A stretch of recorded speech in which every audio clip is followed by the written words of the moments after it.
Hello students, let's discuss the answer of these questions. Question number 1, label all the parts. First understand part 1 and part 2. Moreover, it is not in your syllabus but it is the important part to understand. Part 1 में आप notice करिए पानी की जो movement हो रही है वो cortical cells के through हो रही है. This is the simplest movement. And part 2 के अंदर पानी सेल के अंदर से नहीं जा रहा है, सेल वॉल के थ्रू जा रहा है, वाया सेल वॉल को टच करते हुए जा रहा है. This is a apoplast movement. Now rest of the parts, part A is root hair, part B is epidermal cell, part C is cortical cell, part D is endodermis and part E is vascular tissue या pericycle आप level कर सकते हैं, and part F is xylem tissue जहां पर पानी पहुंच रहा है. Which is the process that enables the passage water from the soil into the root hair. This is osmosis. पानी जो है वो पैसेज कैसे होता है सॉइल से रूट हेयर में, वो ऑस्मोसिस के थ्रू होता है. Name the pressure that is responsible for the movement of water in the direction indicated by the arrows. जो पार्ट 1 और पार्ट 2 में जो एरोज दिखा रखे हैं वो पानी जो पहुंच रहा है उसकी वजह से कौन सा प्रेशर डेवलप होता है, it is root pressure. And the question is define root pressure.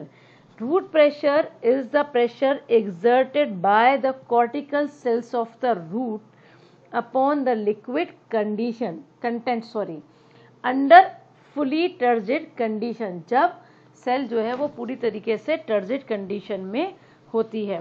It forcing the quantity of water into xylem vessel. ये पानी को xylem vessel के अंदर धकेलती है. Next question is due to an excess of this pressure sometime drops of water are found along the leaf margin of some plants specially in the early morning. That phenomenon is called guttation. Guttation हमने transpiration वाले chapter में किया और guttation में क्या था, loss of water in the form of droplets. जब पानी ड्रॉपलेट्स के फॉर्म में गिरता है उसको हम गटेशन कहते हैं. ये हाइडेथोड्स के थ्रू होता है और उसमें सबसे बड़ा जो होता है कि वो तब होता है जब रूट प्रेशर हाई होता है या ट्रांसपिरेशन नहीं हो रहा होता है. Next question is draw well labelled diagram of root hair. हमने पिछले चैप्टर में डिस्कस किया हुआ है तो वहां से अब रीड्रॉ करिएगा. As it would appear an excess of fertilisers is added to the soil close to it. क्या होगा जब हम इसके ऊपर बहुत सारा फर्टिलाइज़र डालेंगे. जब हम बहुत ज़्यादा फर्टिलाइज़र इस रूट हेयर के पास में डालेंगे तो ये पूरा रीजन जो है वो हाइपरटोनिक हो जाएगा. हाइपरटोनिक होने की वजह से रूट हेयर जो है वो श्रिंक कर जाएगा और उसमें उसकी प्लाज्मोलाइसिस हो जाती है. तो आपको वो डायग्राम ड्रॉ करना है. Is the root hair unicellular और multicellular? Root hair is unicellular and it is the extension of epidermal cell. How root pressure is created? Root pressure is created when water is flow from cell to cell osmosis takes place in the root cortex. Each cortical cell alternatively become turgid and flaccid. This process of alternate expansion and contraction of the cell is known as root pressure. ये जो लगातार alternate expansion और contraction होता है इसकी वजह से एक पंपिंग एक्शन क्रिएट हो जाता है. That pressure is called root pressure. Moving to another question.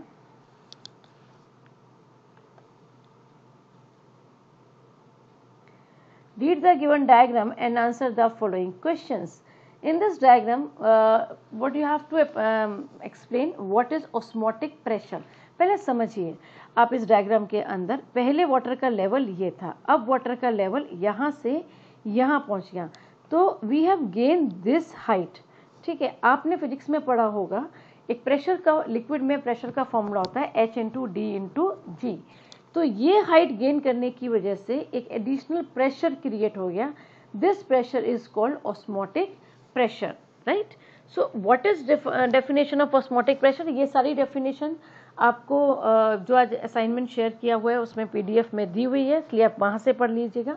बाकी the pressure exerted by the liquid column, ये जो लिक्विड कॉलम क्रिएट हुआ है इसकी वजह से जो प्रेशर एक्सर्टेड होता है which just prevent the entry of solvent molecule, ये जो पानी का प्रेशर बन गया ये फर्दर वाटर के एंट्री को नहीं होने देता है।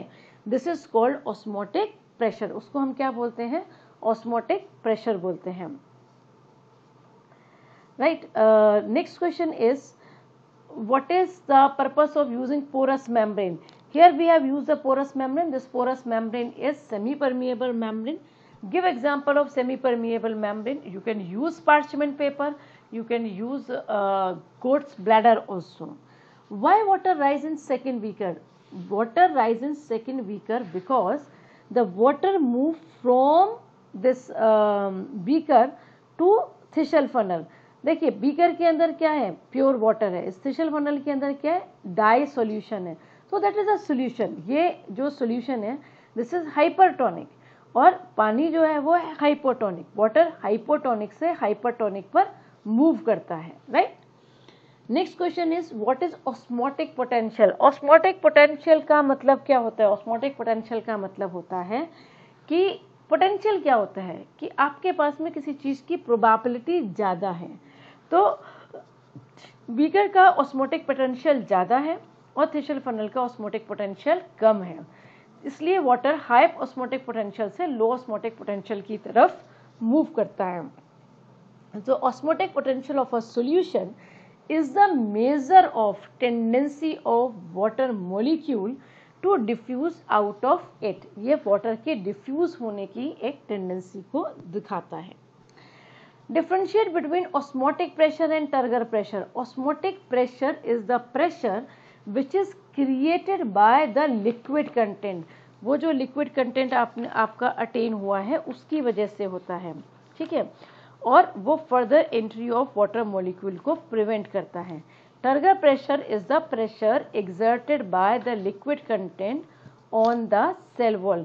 ये तब होता है जब सेल टर्जिडिटी की कंडीशन में होती है। आप इसको ऐसे भी समझ सकते हैं। Osmotic pressure develops due to osmotic entry of water in a cell. Turgor pressure, it is a pressure exerted by the cell content on the cell wall. Osmotic pressure helps in absorption of water. Turgor pressure helps the plant in being erect in position.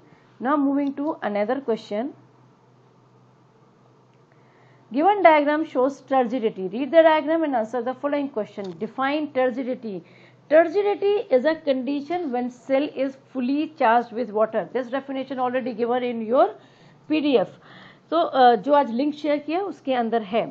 And its wall in a state of tension is said to be turgid. उस wall को हम क्या बोलते हैं? Turgid बोलते हैं। What is turgor pressure? The pressure exerted by this liquid content on the cell wall. This यहाँ cell wall पर जो प्रेशर लगता है उसको हम टर्गर प्रेशर कहते हैं। ये देखिए ये टर्जिड सेल है, ठीक है, सारे लीव्स इरेक्ट हैं, सारे फ्लावर्स इरेक्ट हैं। ये सेल ने टर्जिडिटी लूज कर दी है। ये देखिए लीव्स सारी ड्रूप हो गई हैं। Name the condition when a cell is fully extended condition. This is a turgid condition, पूरी तरीके से एक्सटेंडेड पोजीशन में है। The condition of a cell when it is placed in hypotonic solution. किसी सेल को हाइपोटोनिक सॉल्यूशन का मतलब plain water में रखेंगे तो सेल कैसा हो जाता है? टर्जिड हो जाता है। What happens when turgor pressure rises? यदि टर्गर प्रेशर बढ़ गया तो सेल रप्चर हो जाएगा। ये टर्गर प्रेशर है, इसकी वजह से यहाँ बाहर की तरफ पानी प्रेशर लग रहा है, तो यदि ये बढ़ता गया तो क्या होगा? वॉल रप्चर हो जाएगा। जनरली प्लांट सेल के अंदर ऐसा नहीं होता है क्योंकि प्लांट सेल के अंदर रिजिड सेल वॉल होता है। Now, what is the difference between turgor pressure and wall pressure? Turgor pressure is exerted by this cell content on the cell wall. तो ये बाहर की तरफ लगता है, it is a outward pressure. While wall pressure is exerted by the wall on the cell content, ये अंदर की तरफ लगता है, ये यहाँ से अंदर की तरफ लगता है, so it is a inward pressure. Turgor pressure और वॉल प्रेशर में एक और डिफरेंस है। टर्गर प्रेशर टर्जिडिटी कॉज करता है, टाइटनेस कॉज करता है, जबकि वॉल प्रेशर फ्लैसिडिटी कॉज करता है, पिचका देता है सेल को, right. Now move to the next question. Complete the paragraph. Water enters the root hair from the soil by the process of osmosis. This is because the solution in the soil is hypotonic, whereas the cell sap in the root hair cell is hypertonic. The water then passes through the one cell to cell by osmosis. Yeah, the water then passes through the cortical cell to cell by osmosis and reaches the xylem of the root. Any doubt? Okay, next question is, why freshwater fish cannot survive in sea water? Freshwater fish को, freshwater क्या है? Hypotonic solution है. जब हम freshwater fish को sea water में रखते हैं, sea water क्या है? Saline water है, hypertonic solution है. तो जब हम उसको hypertonic solution में रखेंगे तो क्या होगा? अब फिश के अंदर से पानी लूज होना शुरू हो जाएगा, जिसकी वजह से फिश श्रिंक होना शुरू हो जाएगा, वो प्लाज्मोलाइज्ड हो जाएगा. वैसे प्लाज्मोलाइज्ड वर्ड जो है वो सिर्फ किस में यूज होता है? प्लांट सेल में. तो क्या बोल सकते हैं? एक्सोऑस्मोसिस होएगा फिश का, फिश श्रिंक कर जाएगा and fish can not survive, right. Similarly यदि हम सी वाटर की फिश को फ्रेश वाटर में रखें तो सी वाटर सलाइन है, ठीक है, उसके फिश को फ्रेश वाटर में रखेंगे तो एंडोऑस्मोसिस विल टेक्स प्लेस. वो वाटर को एब्जॉर्ब करेगा तो टर्गर प्रेशर बढ़ जाएगा. टर्गर प्रेशर बढ़ने की वजह से वो बर्स्ट भी हो सकता है. Last question is, a close can of dried seed burst open if some water enters it by accident. This is the reason because of imbibition. During imbibition process, when seed absorb water by the process of imbibition, जब वो imbibition से water को absorb करता है, then it create a pressure that is called imbibitional pressure, and this imbibitional pressure exert the pressure on the wall or on the can, and because of that can जो होता है वो burst हो जाता है. इसको आप ऐसे भी समझ सकते हो कि जब हमने उसके अंदर एक कैन के अंदर बहुत सारे सीड को भर दिया, can packed with dry seed, okay, then seed imbibe water, seed swell up, फूल जाते हैं, and exert the pressure on the wall and the lid. Lid आसानी से खुल सकता है, इसलिए लिड खुल जाता है. यदि वॉल आसानी से खुल सकती होती या फट सकती होती तो बहुत ज़्यादा कंडीशन में वॉल बस्ट भी हो सकती हैं. Once again, there is a kind reminder. Go through this link. In this link, there are few definitions. आपको पूरे चैप्टर में से सिर्फ ये डेफिनेशन ही याद करनी है, बाकी तो कॉन्सेप्ट बेस्ड क्वेश्चन है, जितना प्रैक्टिस करोगे उतना आएगा. Thank you and have a nice day.